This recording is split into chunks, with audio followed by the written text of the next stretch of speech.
अस्सलाम वालेकुम। ਸਿਆਣੇ ਕਹਿੰਦੇ ਆ ਵੀ ਚੱਬਣੇ ਛੋਲੇ ਤੇ ਢਕਾਰ ਬਦਾਮਾਂ ਦੇ। ਮੈਂ ਆਪਦੇ ਕਿਸਾਨਾਂ ਨੂੰ ਜ਼ਿਮੀਂਦਾਰਾਂ ਨੂੰ ਪੁੱਛਦਾ ਵੀ ਕਦੋਂ ਤੱਕ ਆਪਾਂ ਇਦਾਂ ਹੀ ਸੁੱਕੀ ਫੂੰ-ਫਾਂ ਬਣਾਈ ਰੱਖਾਂਗੇ ਵੀ ਇੰਨਾ ਜ਼ਿਮੀਂਦਾਰਾਂ ਤੇ ਇੰਨੇ ਕਿੱਲੇ ਤੇ ਇੰਨਾ ਮਰਬੇ ਵੀ ਇਹ ਮਾਫੀਆ ਸਾਨੂੰ ਸਿਰ ਤਾਂ ਪੱਟਣ ਨਹੀਂ ਦਿੰਦਾ। ਵੀ ਮੈਂ ਤੁਹਾਨੂੰ ਇੱਕ ਸਲਾਹ ਦਿੰਦਾ, ਚੰਗੀ ਲੱਗੇ ਤਾਂ ਰੱਖ ਲਿਓ, ਨਹੀਂ ਤੇ ਆਪਣੇ ਕੱਪੜੇ ਝਾੜ ਦਿਓ।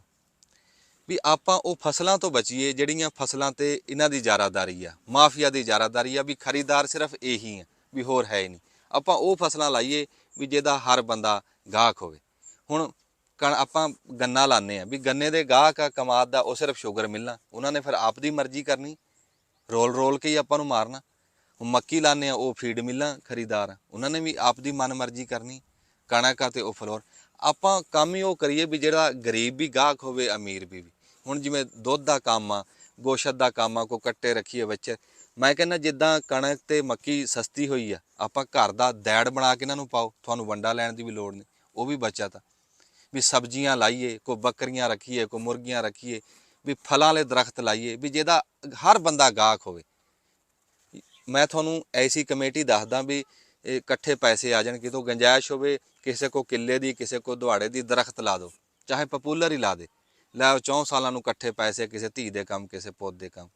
ਵੀ ਕਿਸੇ ਤਰ੍ਹਾਂ ਇਹਨਾਂ ਮਾਫੀਆ ਤੋਂ ਬਚੀਏ। ਜੇ ਨਾ ਬਚੇ ਤਾਂ ਫਿਰ ਇਦਾਂ ਹੀ ਰੋਂਦੇ ਰਹਿਣਾ। ਫਿਰ ਸਾਡੀ ਉਹ 5000 ਵਾਲੀ ਕਣਕ ਆ, ਉਹ 2000 ਨੂੰ ਵਿਕਣੀ, 3500 ਵਾਲੀ ਸਾਡੀ ਮੱਕੀ, ਉਹ 1500 ਨੂੰ ਵਿਕਣੀ।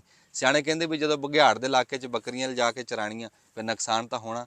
ਫਿਰ ਇਦਾਂ ਤੂੰ ਦੇਖ, ਖਾਈ ਵੀ ਸਾਨੂੰ ਜਾਂਦੇ ਆ ਤੇ ਬੁਰੇ ਵੀ ਅਸੀਂ ਬਣੀ ਜਾਂਦੇ ਆ। ਹੁਣ ਦੇਖਿਆ ਨਹੀਂ, ਇੱਥੇ ਤਾਂ ਉਹ ਹਿਸਾਬ ਆ ਵੀ ਕੋਈ ਚੋਰ ਗਿਆ ਚੋਰੀ ਕਰਨ, ਤੇ ਉਹਨੇ ਉੱਤੇ ਸਾਫਾ ਲਿਆ ਤੇ ਹੇਠਾਂ ਧੋਤੀ ਪਾਈ ਹੋਈ, ਤੇ ਕੰਧ ਟੱਪ ਕੇ ਦੇਖਿਆ ਅੱਗੇ ਬੰਦਾ ਵਿਹੜੇ 'ਚ ਸੁੱਤਾ ਪਿਆ, ਤੇ ਉਹਨੇ ਉਹ ਸਾਫਾ ਵਿਛਾ ਕੇ ਨਾ ਵਿਹੜੇ ਦੇ ਵਿੱਚ ਆਪ ਅੰਦਰ ਵੜ ਗਿਆ ਬਈ ਕੋਈ ਸ਼ੈ ਚੱਕ ਕੇ ਲਿਆਣਾ, ਸਾਫੇ 'ਚ ਬੰਨ੍ਹ ਕੇ ਨਿਕਲ ਜੂ। ਜਦੋਂ ਅੰਦਰ ਵੜਿਆ ਨਾ, ਤੇ ਜਿਹੜਾ ਬੰਦਾ ਸੁੱਤਾ ਪਿਆ ਸੀ ਉਹ ਉੱਠਿਆ, ਉਹਨੇ ਉਹਦਾ ਸਾਫਾ ਚੱਕ ਕੇ ਲਕੋ ਲਿਆ ਤੇ ਫਿਰ ਮਚਲਾ ਬਣ ਕੇ ਸੌਂ ਗਿਆ। ਉਹ ਬੰਦਾ ਬਾਹਰ ਆਇਆ ਤੇ ਉਹਨੇ ਦੇਖਿਆ ਸਾਫਾ ਹੈ ਨਹੀਂ, ਉਹਦੇ ਕੋਲ ਟਾਈਮ ਥੋੜਾ ਸੀਗਾ, ਉਹਨੇ ਧੋਤੀ ਲਾਈ, ਆਪਣੀ ਧੋਤੀ ਵਿਛਾ ਕੇ ਤੇ ਫਿਰ ਅੰਦਰੋਂ ਕੋਈ ਸ਼ੈ ਚੱਕਣ ਚਲਾ ਗਿਆ। ਉਹ ਜਿਹੜਾ ਸੁੱਤਾ ਪਿਆ ਸੀ ਉਹ ਫਿਰ ਉੱਠਿਆ, ਉਹਨੇ ਧੋਤੀ ਲਕੋਤੀ, ਫਿਰ ਮਚਲਾ ਬਣ ਕੇ ਸੌਂ ਗਿਆ। ਉਹ ਜਦ ਨੂੰ ਬਾਹਰ ਆਇਆ ਨਾ, ਤੇ ਉਹ ਅਲਫ ਨੰਗਾ ਖਲੋਤਾ, ਨਾ ਧੋਤੀ ਨਾ ਸਾਫਾ ਹੋ ਗਿਆ। ਤੇ ਇੰਨੇ 'ਚੋਂ ਬੰਦਾ ਵੀ ਉੱਠ ਗਿਆ, ਉਹਨੇ ਰੌਲਾ ਪਾਤਾ, ਕਹਿੰਦਾ ਚੋਰ ਚੋਰ। ਤੇ ਉਹ ਚੋਰ ਅੱਗੋਂ ਨਾ ਘਾਬਰਿਆ ਨਹੀਂ, ਤੇ ਉਹਨੂੰ ਬਣਾ ਸਵਾਰ ਕੇ ਕਹਿੰਦਾ, ਉਹ ਕੰਜਰਾ ਕਿਸੇ ਥਾਂ ਦਿਆ, ਹਲੇ ਵੀ ਮੈਂ ਚੋਰ ਆ।